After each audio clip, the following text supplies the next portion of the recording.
Hi, I'm Jason. In a few weeks I'm going to be launching the Pattern to Print YouTube channel, but I kind of thought maybe I should shoot some videos to kind of get used to the process and start getting comfortable in front of the camera and all that kind of stuff. So what I'm going to talk about today is about a week or so ago, Simplify 3D decided that they wanted to have a print of the week, and so I had entered one, and fortunately I was the first one chosen for the print of the week.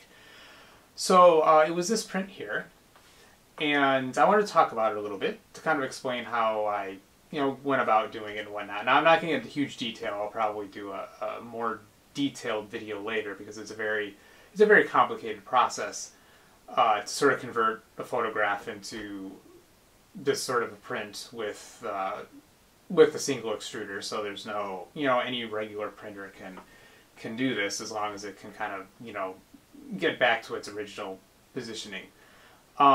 So I developed this last year, and in fact this print behind me I brought to the 2016 Midwest Rep Festival, and it was kind of interesting because nobody really looked at it.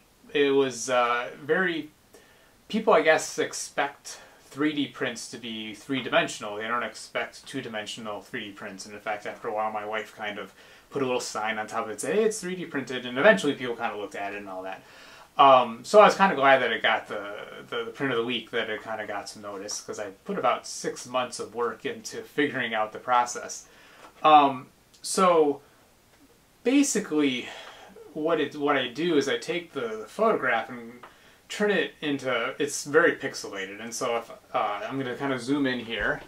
If you look at the print, you'll notice that basically it's very small dots, and so the actual printing, the color itself is only one layer thick, and then I put a backing on the back. It's about 3 layers thick, just to sort of keep the keep the print together and give it a little bit of a backing. And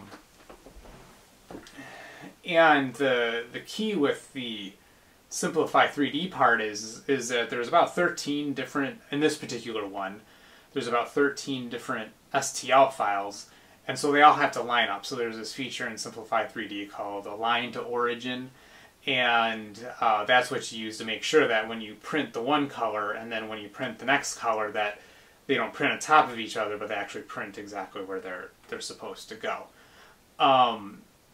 So the general idea is that you need to have whatever colors, and in fact it doesn't really matter how many colors you have. Obviously the more colors you have, the more lifelike it can be, but I mean you can have a really, if you only have like 4 or 5 colors, it can still kind of have a really kind of neat effect.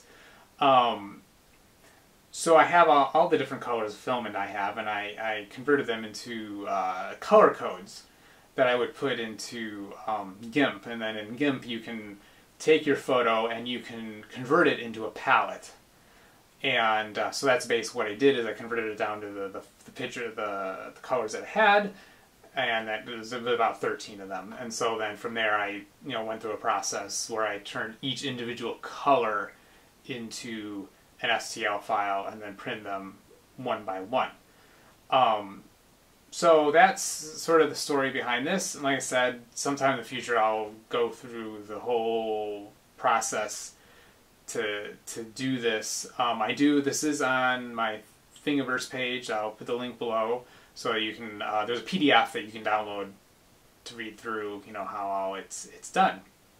So anyways, I think that's it for now, and like I said, I'll probably do a few more beta videos, and so if you have any feedback, please let me know. You can follow me on Twitter.